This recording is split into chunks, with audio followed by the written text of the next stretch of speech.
Welcome to टैक्योन। आज हम करने जा रहे हैं जे प्रीवियस ईयर क्वेश्चन है, एडवांस्ड का 2024 का क्वेश्चन है, वेव ऑप्टिक्स का क्वेश्चन है, पोलराइड पे क्वेश्चन पूछा गया है, पोलराइड पे। तो क्वेश्चन क्या है, चलिए देखते हैं आपके स्क्रीन के ऊपर। ये रहा क्वेश्चन है, if a point source S emits unpolarized light uniformly in all directions at 2 points A and B, the ratio IA by IB of the intensities of the light is 2, है ना? If a set of two polarides having 45-degree angle between their path axis is placed just before point B, then the new value of R will be. ठीक है, okay, let's try to understand what is happening actually है ना। चलो देखो क्या कहता है question. Question में बताता हूँ तुम्हें हुआ क्या है। देखो, एक पॉइंट सोर्स रखी हुई है बेटा। देख, ये सपोज एक पॉइंट सोर्स रखी हुई है यहाँ पे, और दो पोजीशंस है। पॉइंट सोर्स में एनर्जी कैसे मूव करती है? इन 3 डायमेंशन, है ना, स्फेयर के फॉर्म में। तो एनर्जी मूव करती है स्फेयर के फॉर्म में। पॉइंट सोर्स ऐसे दो पॉइंट्स मार्क किए मैंने, एक पॉइंट ए, एक पॉइंट बी। और बोलता है क्या कि इनिशियली इस पॉइंट ए और पॉइंट बी में जो इंटेंसिटी का रेशियो है आई ए बाई आई बी, उसको आर बोलता है, उसको 2 दिया हुआ है। तो आई ए बाई आई बी ये कितना दिया हुआ है? 2 दिया हुआ है, इसको आर बोलते हैं। इंटेंसिटी यहाँ पे और इंटेंसिटी यहाँ, रेशियो दिया हुआ है 2। Intensity is the energy falling on the point per unit time per unit area. ठीक है, अब देखो क्या कहता है नेक्स्ट बात, कि if a set of two polaroids having 45 degree angle between their pass axis is just placed just before point B. Point B के पीछे आगे दो पोलराइड्स रख दिए जिसके बीच में एंगल पास एक्सिस के मतलब जैसे कि पोलराइड है। ये देखो, पहली बात है कि एक पोलराइड क्या होता है। पोलराइड में क्या होता है? एक पास एक्सिस होती है, ये है पास एक्सिस।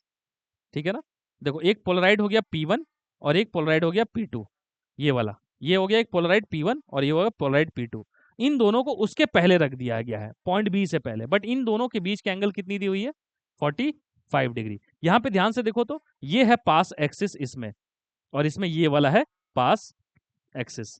तो ध्यान से देखें अगर हम लोग, और यहाँ पे है अब पॉइंट बी, और यहाँ से अब क्या आ रही है? लाइट आ रही है। तो यहाँ से आ रही है कौन सी इंटेंसिटी? अब मान लो आई बी आ रही थी, पहले क्या आ रहा था? कुछ नहीं था, तो आई बी था। तो आई बी आ रहा, तो आई बी आएगा, इस पोलराइड से क्रॉस करेगा, तो इंटेंसिटी आधी हो जाती है, आपको पता होगा। ठीक है ना? आई बी बाई 2, है ना? आई बी बाई 2। अब ये आई बी बाई 2 इससे क्रॉस करेगा, तो मेलिस लॉ अगर हम लोग बताएंगे, तो नया जो इंटेंसिटी इस को क्रॉस करने के बाद आएगा, वो क्या आएगा? दिस इंटेंसिटी, मेलिस लॉ लगाते हुए, इंटू कॉस स्क्वायर 45 डिग्री, है ना? इस ऐसे वेव आ रहा है ना? ऐसे आ रही है लाइट, और ये है पास एक्सिस। तो पास एक्सिस कैसी है? ऐसी है ना? पास एक्सिस। तो क्या होगा? मेलिस लॉ लगाएंगे तो आई नॉट कॉस स्क्वायर थीटा। आपको पता होगा ना मेलिस लॉ क्या होता है। देखो, मेलिस लॉ कहता है कि अगर ये आई नॉट है और ये है पास एक्सिस थीटा, तो इसमें से एनर्जी इंटेंसिटी जो बाहर निकलेगी वो क्या निकलती है? I naught cos square theta. This is called as Malus law. ठीक है, तो क्या हो जाएगा? I B by 2 cos square 45। तो क्या हो जाएगा? I B by 2 cos square 45 कितना होता है? 1/2। तो कितना हो जाएगा? I B by 4। मतलब समझ में आया आपको? अगर ये दोनों पोलराइड यहां नहीं लगा होता जस्ट बिफोर बी, तो कितना पहुंचता? आई बी। लेकिन दो पोलराइड लगा दिया, जिसके पोलराइड्स के बीच की पास एक्सिस के बीच की एंगल 45 डिग्री है। पोलराइड निकाल लगाने के बाद अब यहाँ पे कितना पहुंच रहा है? आई बी बाई 4। पहले कितना पहुंचता था? आई बी, पोलराइड लगाने के बाद पहुंच रहा है आई बी बाई 4। अब इसको समझने की कोशिश करें, ये कुछ भी नहीं है। देखो, पहले इंटेंसिटी, जैसे देखो ये आईबी जो थी ना, ये अनपोलराइज्ड लाइट थी बेटा, ऐसे अनपोलराइज्ड लाइट थी, है ना, जो पहले पोलराइड पे घुसी। अनपोलराइज्ड लाइट थी, तो ये क्या हो गया? पोलराइज हो गया। पोलराइज हो गया, और इंटेंसिटी कितनी हो गई?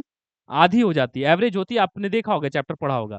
तो अनपोलराइज्ड से पोलराइज हो गया। किस एक्सिस के अबाउट हो गया? इस एक्सिस के अबाउट पोलराइज्ड हो गया। Electric field is oscillating in this axis. फिर इसको इससे क्रॉस किया, तो क्या होगा? इलेक्ट्रिक फील्ड इधर इस एक्सिस वाला पास करेगा। तो जो फाइनल आउटपुट निकलेगा वो कैसा निकलेगा? ऐसा निकलेगा ना। और इसकी इंटेंसिटी क्या होगी? यही है आई बी डैश, है ना? इसी को बोलते हैं आई बी डैश। इधर निकल रहा है, वो कितना निकल रहा है intensity?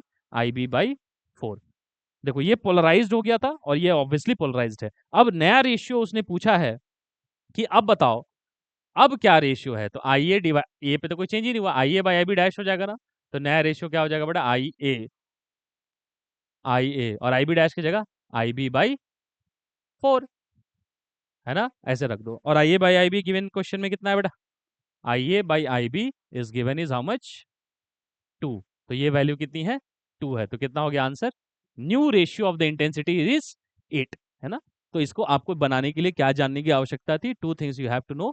Only one thing actually you should know, Malus law पता होना चाहिए ना, मेलस लॉ पता होना चाहिए। एक वेव ऑप्टिक्स का क्वेश्चन था, पोलराइड्स का क्वेश्चन था। हाउ आई होप ये बात समझ में आई होगी। आपको बात समझ में आई होगी तो जरूर कमेंट्स में बताएं, अदरवाइज आप हमें नहीं समझ में आया तो भी बताएं, ठीक है। Till then take care, bye.